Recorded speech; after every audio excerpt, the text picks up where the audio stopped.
एक दिन यशोदा मैया ने मुझसे कहा कि तू उनके यहाँ क्यों चोरी करता है? अरे वो गरीब है, वो जो दूध दही माखन बेचती है, जो पैसे आते हैं वो उससे ही भोजन करती है, तू उनका नुकसान कर देता है, उस दिन वो क्या खाएंगी? मैं कई दिन तक चोरी करने नहीं गया। कुछ दिन बाद वो सब की सब घर आ गई, आकर कहती है कन्हैया सिर्फ तेरा ही बेटा है क्या? अरे चोरी करता है करने दो, नुकसान करता है करने दो, गरीब तो उस दिन हो जाएंगे जिस दिन कन्हैया छोड़कर चला जाएगा। कभी मत कहना हम गरीब है। भोजन तो उस दिन नहीं करते जिस दिन वो चोरी करने नहीं आता।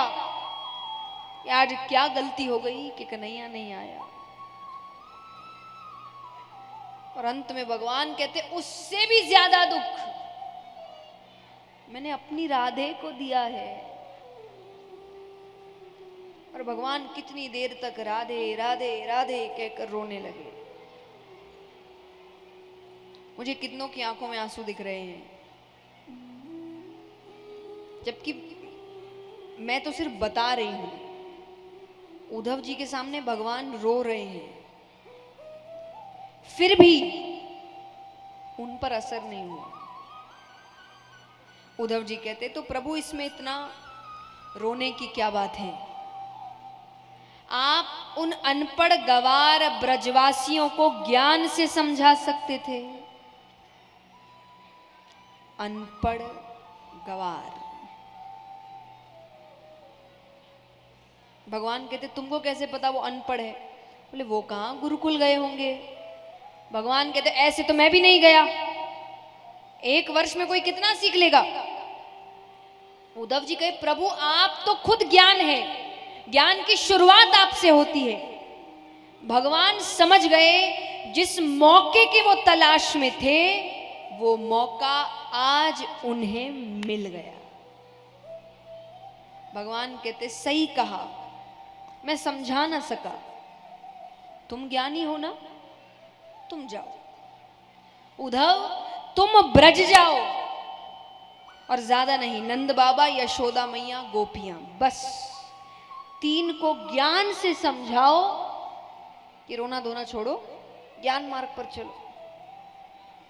उद्धव जी को अपने ज्ञान पर भरोसा है तो वो जाते हैं। तो भगवान ने जाने से पहले उनको अपने वस्त्र दिए, कुंडल दिया, अपना पीतांबर दिया, अपना मुकुट दिया।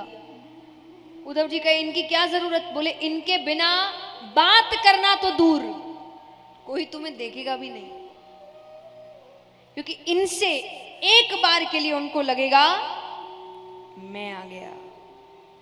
भगवान की सुगंध है ना उसमें, और वो भगवान की सुगंध जानती है सब। तो वो कहे कि एक बार के लिए वो अपनी नजरें उठा सकती है तुम्हें देखने के लिए। जाते हैं, ब्रज पहुंचते हैं तो कुछ गोपियां जा रही थी। उद्धव जी कहते हैं कि अरे सुनो, ये नंद बाबा का घर कौन सा है? गोपियां कहे मथुरा से आए हो, तुम्हें कैसे पता? बोले मथुरावासी पूछते हैं, वरना ब्रज में तो ऐसा कोई नहीं जिसको ये ना पता हो कृष्ण कहां रहता था। गोपियां कहती नीचे जो जल की धारा जा रही है ना, इसके साथ साथ जाओ, ये जहां जाकर रुकेगी वो नंद बाबा का घर है। उद्धव जी चलने लगते हैं, वो पीछे से आवाज लगाती है और सुनो, इसको साधारण जल मत समझना, ये जब से तुम मथुरावासी हमारे कृष्ण को लेकर गए हो तब से नंद बाबा और यशोदा मैया के जो अश्रु जल बह रहे हैं ये वो जल है। इतना रोए हैं वो भगवान के जाने के बाद। अब वो जाते हैं, घर पहुंचते हैं, आवाज लगा रहे हैं नंद बाबा, ओ नंदराय जी। एक व्यक्ति बाहर आता है, कहो। साधारण सा व्यक्ति है, दुबला पतला शरीर है, आंखें अंदर तक धसी हुई है। उद्धव जी कहते हैं कि मैं कृष्ण का मित्र हूं, नंद बाबा से मिलना है। उसने कहा कहो। मैं नंदराय।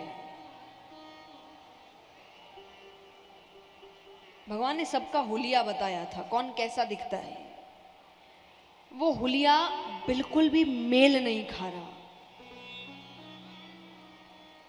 वो प्रणाम करते, गलती तो हुई, भगवान जो भी है तो भगवान के पिता का रोल निभाया है उन्होंने, तो प्रणाम करते हैं, माफ करना मैंने आपको पहचाना नहीं।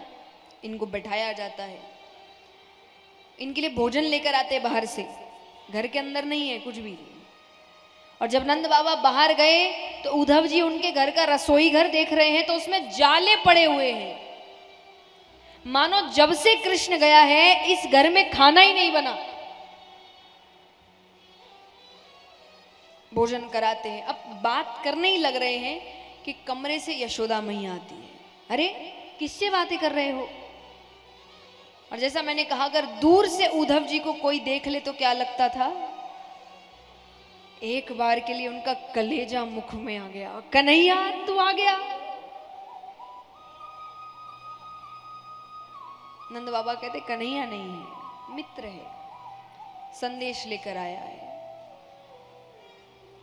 यशोदा मैया कहती कन्हैया जब छोटा था, जब वो रोता था, मैं सारे काम छोड़ के उसको गोद में लेती थी कि वो रोए ना, मैं उसे रोते हुए नहीं देख सकती थी, मेरे लिए और कुछ जरूरी नहीं था। आज उसकी मां कब से रो रही है, उसके पास समय नहीं है, एक मित्र को भेजा है। उद्धव जी कहते मैया कन्हैया को खुद गर्ज मत समझना, वो आप सबको बहुत याद करता है।